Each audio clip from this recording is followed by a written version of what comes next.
Aposya talo rasa eva jiva.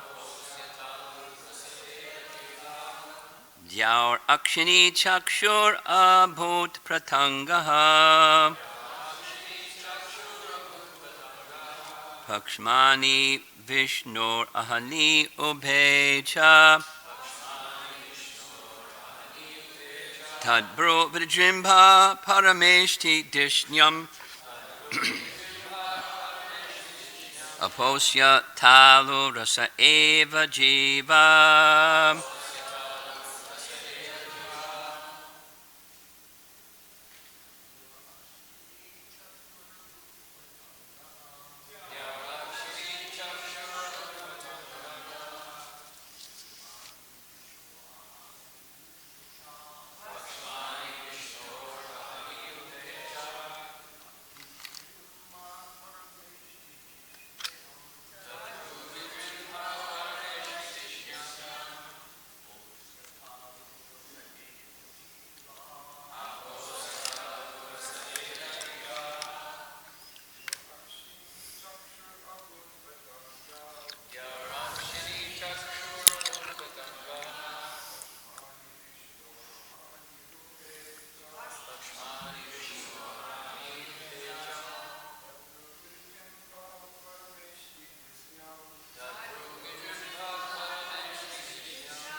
Ladies?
How the sphere of outer space, akshani, the eyeballs, chakshuhu, of eyes or senses, abhut, it so became, patangaha, the sun, pakshmani, eyelids, Vishnuho, of the personality of Godhead Sri Vishnu.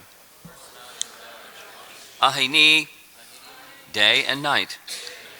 Ubhe, both. Cha, and. Tat, his. Bro, eyebrows.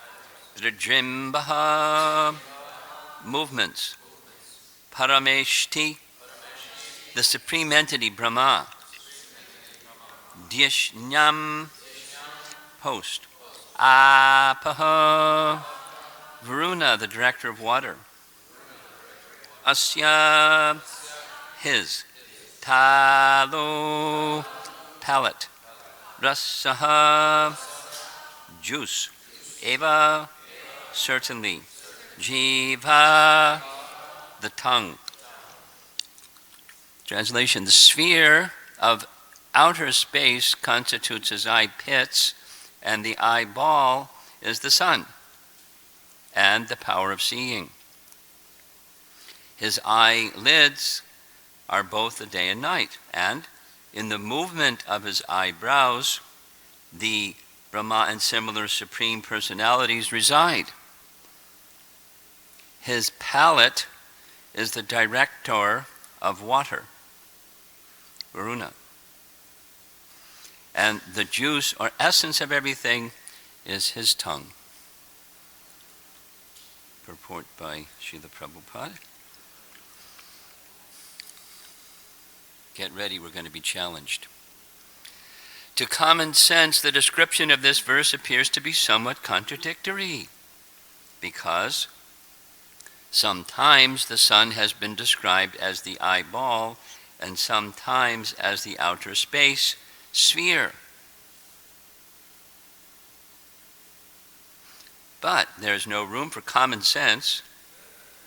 In the injunctions of the Shastras, we must accept the description of the Shastras and concentrate more on the form of the Virat Rupa than on common sense.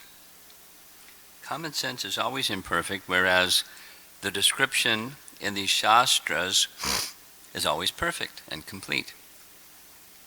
If there is any incongruity, it is due to our imperfection and not the Shastra's imperfection.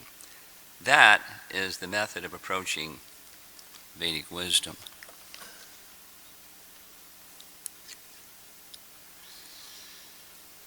Those who are accustomed to hearing Srila Prabhupada lectures know very well this is a theme that he would repeat again and again and again. And it's important to understand the message and like the practical application of the message.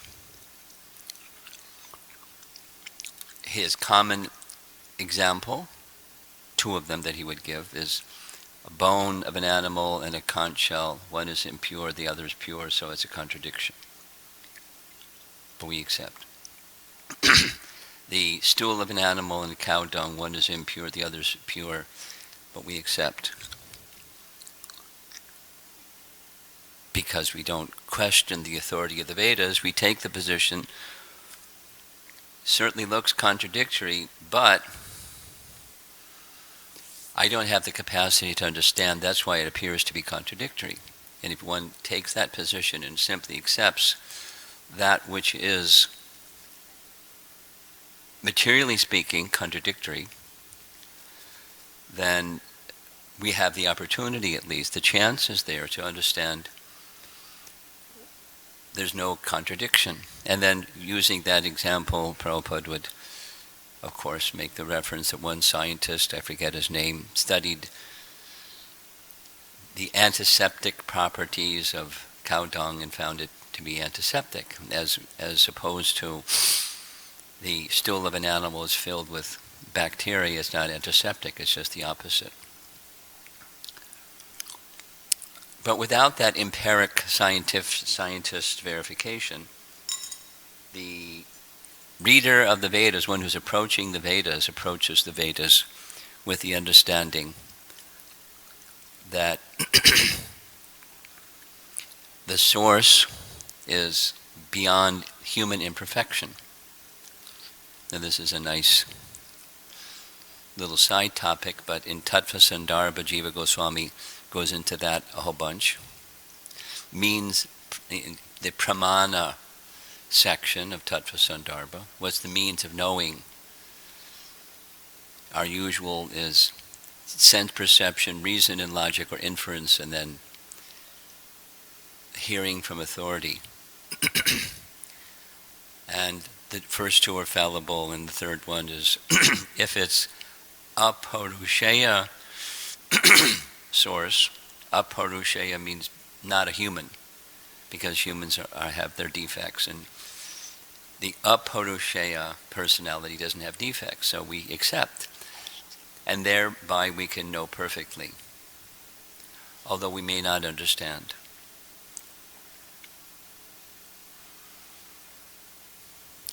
There's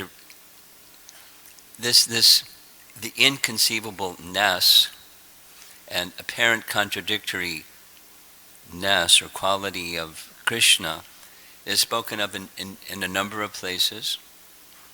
One of my favorite ones is Queen Kunti in her prayers, Canto 1, Chapter 8. She says it multiple times. I don't understand. In the course of her saying she doesn't understand, she shows that she understands. That's the beauty of reading what she writes. But the nature, it must be that which is the source of everything has everything. And within everything that our senses can perceive and our reason and logic can perceive, there are opposites. And some of those opposites seem to cancel each other out. Like the Upanishadic double talk. He's inside of everything and outside of everything at the same time. And he walks and he does not walk. He's near and he's very far away. Those are contradictions. And that's the Vedas. That's, the Upanishads and so forth. But it's not a problem. For a pea-brain, it's a problem. But for one who has an understanding of the absolute, in principle, the absolute truth is the source of everything, there is a very reasonable explanation to a reasonable person, or for a reasonable person. But it doesn't have to match reason. That's what's being said here. And if it doesn't match reason, it's not the fault of the statement. It's the fault of our tiny, infinitesimal, and faulty nature. We cannot understand that which is infinite. And there are different ways of saying this, but the resolution of all opposites. Transcendence. Here, there's the reflection of transcendence. The banyan tree example. Or the water that roots up and the branches down. Reflection. This is a reflection of that. This exists because it's in that which is being reflected. So within Krishna is everything, including the things that appear to be contradictory. That's, it's mind-boggling, or it's beyond the mind to conceive. This verse from Brahma Samhita, you can travel on a spaceship that moves the speed of the wind or the speed of the mind, and Govinda is beyond that. You can't reach him that way. That's the nature of inconceivable.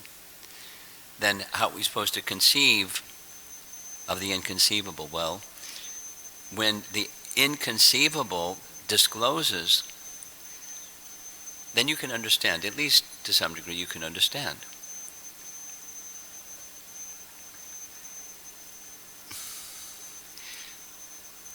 So how do we get away with saying something like that when the word jugglers say the same thing? Word jugglers say the same thing. It's inconceivable, you can't understand. And here's the reality.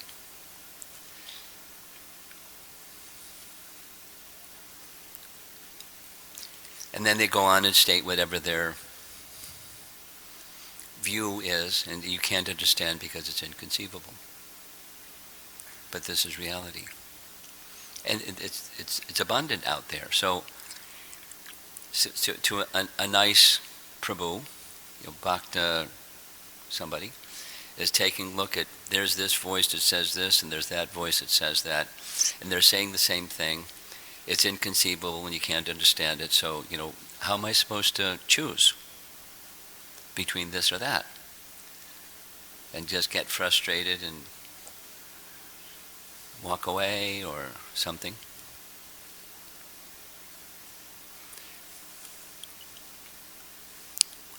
Essential is knowledge in disciplic succession. Fortunate for the world not only the Hare Krishna movement, but also the world.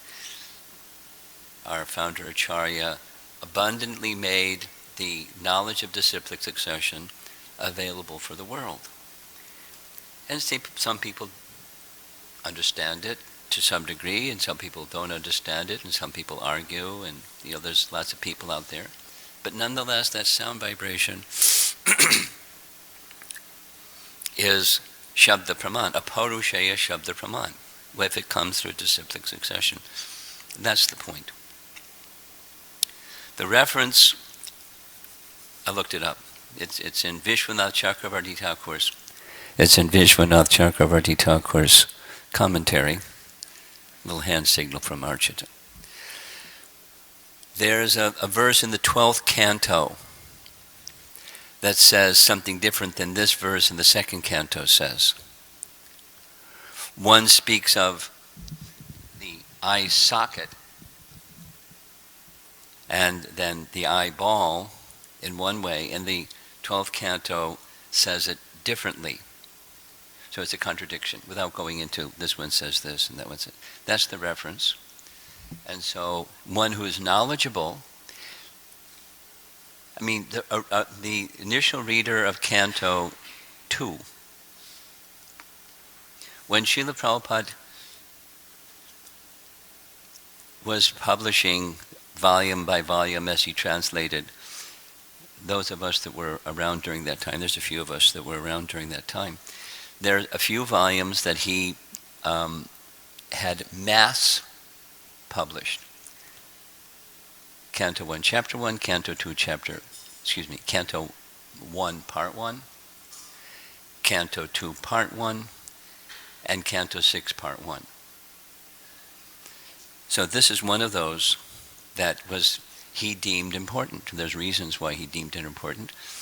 These first 3 chapters are the stages of God realization leading up to pure devotion, and it follows, those 3 chapters are following a question that's a theme question of the whole Srimad Bhagavatam. What's a person to do who's about to die? What is that subject matter they should hear, chant, and remember? And this chapter and the next chapter and the next chapter are the successive answer of Shukadeva Goswami to that question. And it starts with the Virat Rupa. Now, I don't know if anybody else in the room shares with me the experience that understanding the Virat Rupa is tough stuff. It's like, what? It's very puzzling. Anyone else have that experience? Very puzzling. Very puzzling. Like, is it a real form or is it an imaginary form? Start with that. Is it a real form? It's a real form. And it is an imaginary form, it's an imaginary form. Simultaneously. How do you understand that?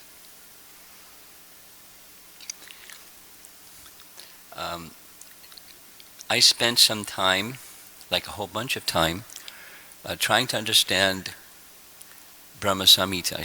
I tried to understand Brahma Samhita for 2 reasons. One is Prabhupada said, my disciples should understand it. And another is Bhaktisiddhanta Saraswati Thakur was one of my heroes. The very first literature that I received, Krishna conscious literature, was from Bhujan Prabhu in college, and he gave me a Back to Godhead magazine. I didn't know what Back to Godhead was and anything. Long story short, when I finally read it, because someone was teasing me, saying, "You're into that?" And I didn't know what that was, but it got me to read the magazine. And it was an article by Bhaktisiddhanta. The first Krishna conscious reading. The Bhagavad is ontology and morphology, like a great start, right? I had to look up the title. And then I read it's a long story. I read the article, it took 3 hours. I did what college kids do. I spent time, circling and putting on the margin and making notes and the whole, I had to look up every 10th word. And it took 3 hours. And after 3 hours, I don't know if I understood anything, but the experience was my consciousness was in another place. And so I understood Bhaktisiddhanta is not an ordinary person. I don't know where he's coming from, but I had enormous regard. Not because of his language, but because of his spiritual potency and how it impacted. So when it came to, Brahma Samhita, compliments of Dravida, when I started diving into the ocean of Brahma Samhita, Dravida shared with me, I think it's okay I can say he did this, he has a transcript that was never completely edited of Tamal Krishna Maharaj's opus on Brahma Samhita, which he was planning, and somebody was supposed to edit it, but they didn't finish it, so he had a digital copy. So that's the source that I'm going to make reference to. But on the verse that deals with Lord Brahma, it doesn't say where the reference comes from, but Lord Brahma, every morning, when he gets up in the morning, he meditates on Virat Rupa, because there's a partial annihilation at the end of each night of Brahma, and so in the morning of Brahma, some of the universe has to be recreated. And so Brahma meditates on Virat Rupa to get okay, there's the blueprint. That's the plan to build the part of the universe that was, it's not like he didn't know, but that was just part of his morning sadhana, along with Govindam, Adi Purusham, etc. It's just because it was a service. So he looked at the blueprint to do his service properly. And so these verses, when you continue reading the chapter, consistently in describing the Virat Rupa, like, why is it there? It's specifically stated several places, is to help people that, they don't have a personal conception of the personality of Godhead, so it helps them get a personal conception of the personality of Godhead when they don't have one. I'm not going to China because of in case somebody wants, but I'm going to be traveling. But I do go to China, and there's lots of people in China that don't have a personal conception. So this is good for them, according to what Prabhupada's purports say. And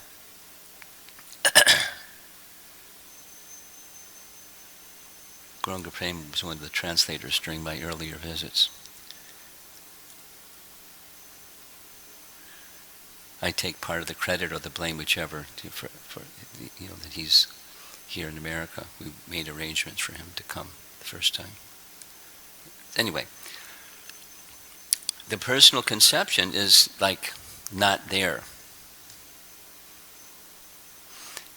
So this is for those people, impersonalists, to help them.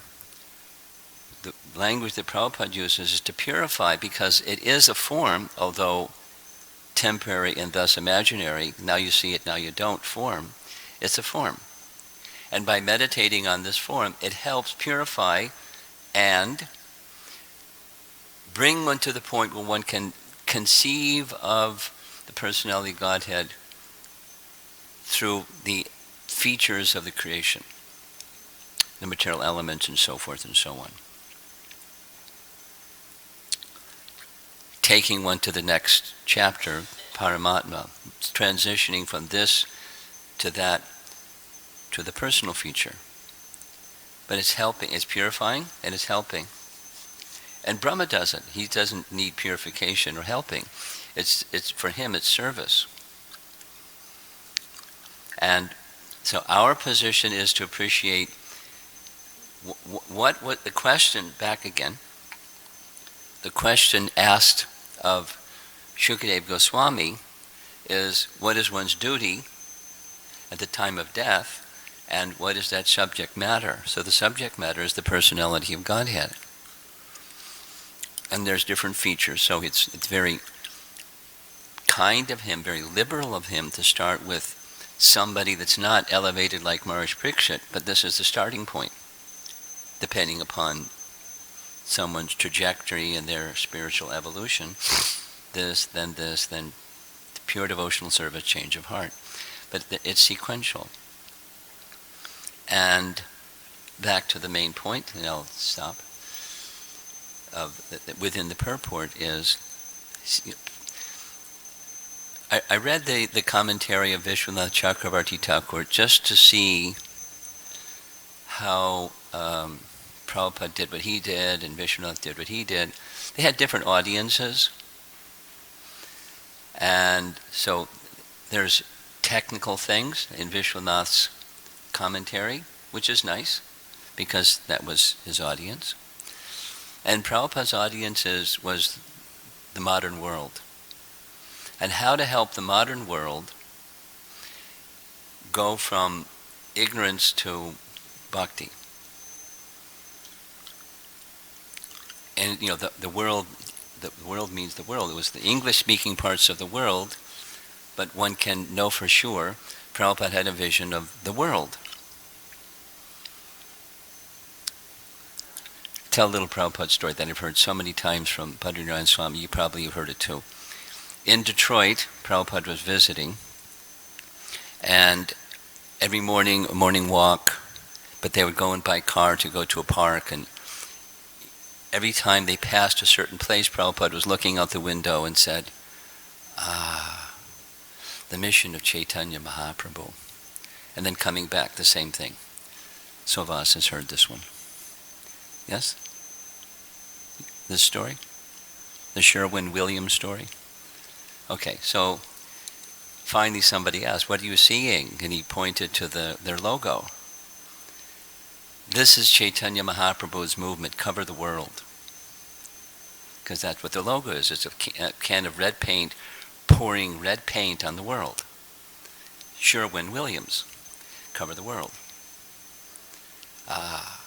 So Prabhupada had a vision, although he started specifically with what was assigned to him, but he expanded, that is, the English-speaking parts of the world.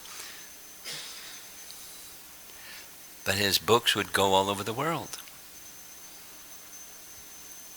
I heard one conversation where Prabhupada was saying somebody in Japan received one of his books. And I'm not sure who that is, I haven't guessed, but whoever that was, just by reading his book, they became a devotee and they became a leader in the Hare Krishna movement. Just by reading a book. Who knows? But cover the world. So, his audience was the world, and he wanted his audience to understand this important point, and therefore it's embedded in the purport. Vedic injunctions are to be accepted, even if one doesn't understand the apparent contradiction within that instruction. We're encouraged, we don't shut off our intelligence. That's, be dumb. Just turn your intelligence to the off position and nod your head yes. That's not the advice. Try to understand, and part of trying to understand is understanding the limitation of the intelligence to understand. And then disclosure can come with that model, that approach to Apaurusheya Shabda. And then we go to our acharyas who can help us understand what we can't understand.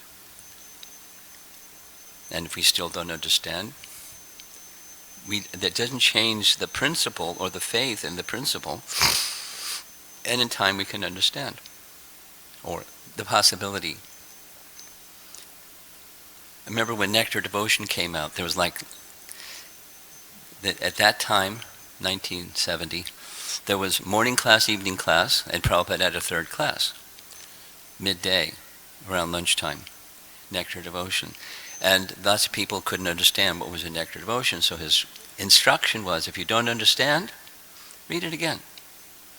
And after reading again you don't understand, read it again. And if you still don't understand, read it again, and eventually you'll understand.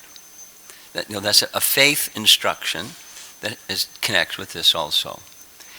Our capacity to understand what we can't understand isn't by intellect. We use it, we don't shut it off,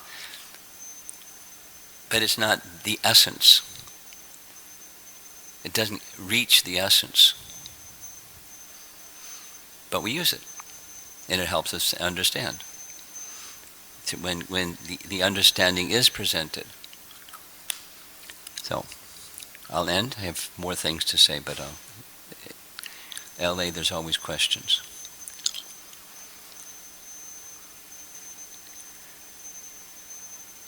Brigopati, Prabhu. Brigopati. Thank you, Maharaj. Yep, very interesting class. My question is that, as I was listening to you speak, I was getting the impression that personalism, the personalist understanding of the absolute truth, is always in a minority. And there's like here in the Bhagavatam, there's a chapter where, first steps in God realization is presenting the Virat Rupa, mentioning Lord Brahma himself was, for our benefit, meditating on the Virat Rupa. In the Bhagavad Gita, one purport, Prabhupada says, even when Krishna was present, there was only like a handful of people that understood he was the Supreme Personality of Godhead. That verse, Bahunam Janma Namate. So, is there a ratio? I mean, like, sometimes when you think of a competition, it's like, one team against the other, but more and more I'm getting the feeling that it's like we're way outnumbered, that there's maybe, many, many, many more times impersonalists than there are personalists. You did your math correctly. Now, you're making a comment or raising a question? No, it's a question. Is that correct? What's the question? Is that the correct way of understanding? That's not like... Oh, you've understood correctly. Sorry? You've understood correctly. Okay. Manusha nam sahasreshu kastad yatazi siddhaye, etc. And that's perfectly okay. I mean, that's Krishna's arrangement. And we accept Krishna's arrangement. We don't argue with Krishna. We do Krishna's work to our capacity. That's what we do. We accept Krishna's arrangement and do our work. Welcome to the Hare Krishna movement. Yes. Thank you, Maharaj. You were describing at one point that the universal form, is it imaginary? It's actually a form? Yes. Then I came to my mind that when Krishna was revealing his universal form to Arjuna, I think if I remember that he was not the only one, but also demigods in the heavenly planets, they saw that form. So my question was, is there any references? How did they see that form? How did they saw it? I don't have the answer to that question. Any of our scholars? Achartita has an answer. How did the demigods view that form that Krishna showed? By Krishna's mercy. Well, that was not my... I wanted to thank you, first of all, Maharaj, for your class. And I just don't want everybody calling Dravida asking for that unfinished manuscript of Hymns of Creation. Oh, he won't give it. Because it has been finished. One of the reasons why it remained unfinished is because it was so huge. Jayadvaita Maharaj started the editing, and it was such a huge tome that he was dragging his feet. And Tamal Krishna Maharaj, actually, I saw him in Dallas, and he got on my case as if I'm an editor. I'm not an editor. I just do the production. Why are you taking so long to edit my book? But after his departure, it was finished, and it has been published. So you can find the final form of it. It has been published by Oxford Press, if I remember correctly. Really? Yes. Who did the editing? Garuda Prabhu finished the editing. No kidding. So please don't contact Dravida and ask him to give you the unfinished manuscript of Hymns of Creation. Thank you for that information. But you didn't answer his question. Yes, I did. I said Krishna showed it to them. Krishna allowed them to see it, just like he allowed Arjuna to see it. But what was their experience? That specifically was his question. What was their experience? Oh, no, he said, how did they see it? Well, they saw the universal form, but what was their experience, I thought was your question. Was we know what Arjuna's experience was. Yikes. Right behind you. Yes, we're talking about the universal form. So Yes. What about things like Krishna says in the Bhagavad Gita, I'm the taste of water? Does that have any connection with the universal form, or is that something different? Well, it's tangential. My tiny scholarship says that's one of Krishna's vibhutis. Vibhuti means an opulence. Now, are there vibhutis in the universal form? That's kind of like, that's not your question, but that's what your question is pointing to. Yeah, but it's not, it's a different meditation. It's not the whole picture, because you go through the Vibhuti Yoga chapter, 10th chapter, and it's not the universal form. It's vibhutis. That's the focus. And so is there some overlap? I'm not enough of a scholar to answer that. Probably. That's pretty weak.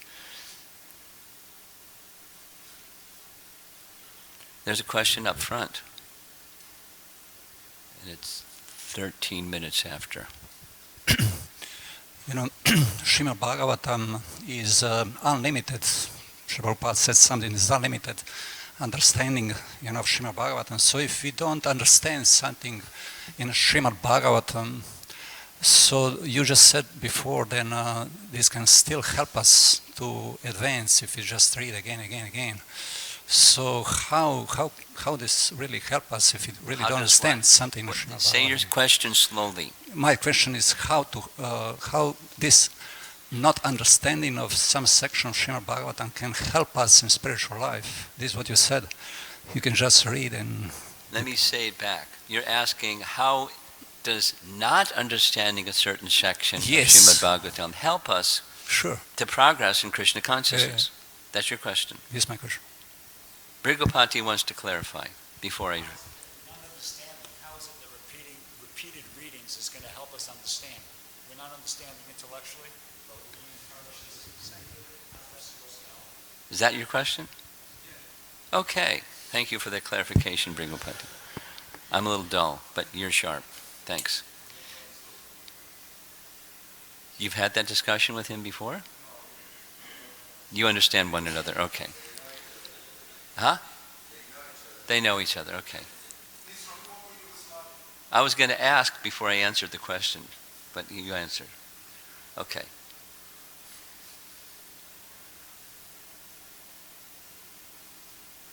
How is it that by repeated hearing, when we can't understand with our intellect, it becomes possible to understand? That's your question. Well, I mentioned one part is one may understand the intellect is not the instrument to understand. There's limitations to the intellect. We use it, and we can understand the limitation of our intellect to understand. So that's good. It's good to know that you don't know. Because lots of people think they know and they don't know, and they can't understand, period. Then if you can, so two additional points. The potency is such that purification takes place. And as the purification takes place and the stimulation of our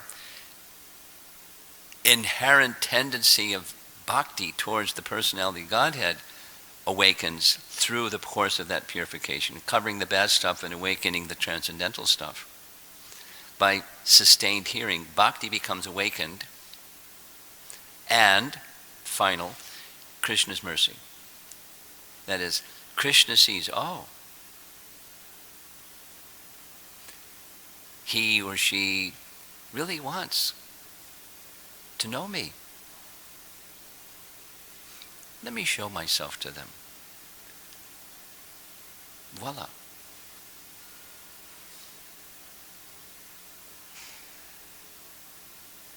Anything on the ladies' side? Oh, Suvas.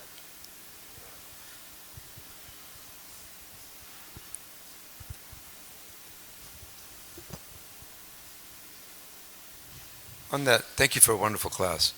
On that same principle, wouldn't it be that in Lord Chaitanya Mahaprabhu, when he approached that Brahmana that was illiterate, Yes. and he got instruction from his guru to read Bhagavad Gita every day, Very good. and he couldn't even read. He was illiterate, and he was even holding it upside down. And when Lord Chaitanya questioned him, he could understand that this person, and he even mentioned that you've truly understood the Bhagavad Gita, because he cried when he thought how merciful the Lord was that he would drive the chariot for his devotee in the battle. So on that principle, even Prabhupada mentioned out of his humility that many times he would sit there and listen to his spiritual master, although he didn't understand Yes. what he was saying. And still we see the glories of Srila Prabhupada. And then the mercy that Lord Chaitanya gave to that illiterate Brahmana. So even if we don't understand, but we hear, as you just mentioned, it's a purification. And that purification brings us to the mode of goodness. And Prabhupada said in a purport I read that the mode of goodness has to be there in order to progress in devotional service. I guess some of us are disqualified. Yes, Naikatma. Thank you, Maharaj. On that note, in 75, when Srila Prabhupada was in India, in Vrindavan Temple, the Prabhupada was giving a discourse, but it was in Hindi. But he wanted his disciples to be there, present, because just the sound vibration coming from the pure devotee Yes, purifies one to the Yes. point of understanding.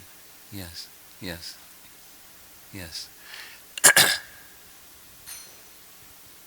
Yes, on the ladies' side, there's a hand up. Put your hand up so he knows. Okay. Thank you, Maharaj. You were telling the importance of Srila Prabhupada's books. So I Yes. just wanted to share yesterday what my friend shared. Today's one of your friends said. Yes. So she was telling that previously when we were in college together, few of us used to gather together daily and study Prabhupada's books. So she was missing that in her new college. So last week she heard a sound from the common hall. From the where? From the common hall. Common hall? Yeah. Like a cafeteria, kind of a big space, and somebody heard a sound? Yeah, where Like they, that? yeah, an entertainment space. So she went there and checked, and there was a boy holding discussion of Prabhupada's books. So when she inquired, this boy had got Prabhupada's books 3 weeks back, and he started reading, and he was very much inspired, and he started gathering so many other students, and they were discussing. Haribol. Sankirtan story. Thank you.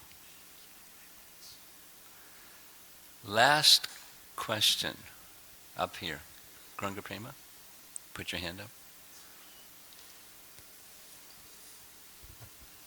Thank you very much for the wonderful class, Maharaj. So you were mentioning the story that there's a devotee from Japan.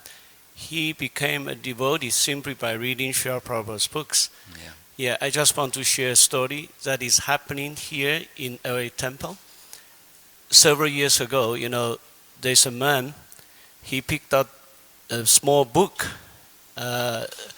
Perfection of Yoga, and after reading that book, he came to the temple, and he became a devotee, and he got initiated, and then he became a book distributor.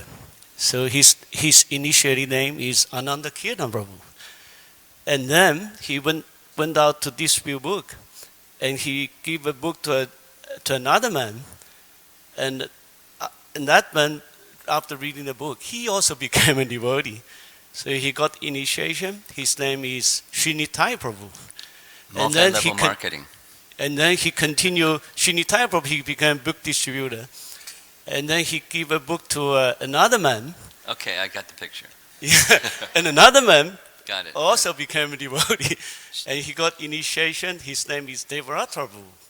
And then Devarata Prabhu became a devotee. That's enough. That's enough. Srila Prabhupada ki jai.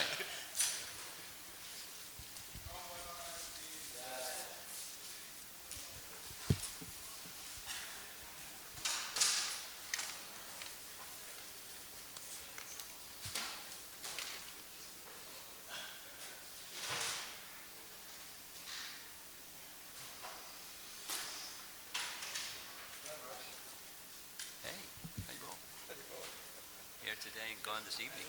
Not even till tomorrow. We have to. Singapore.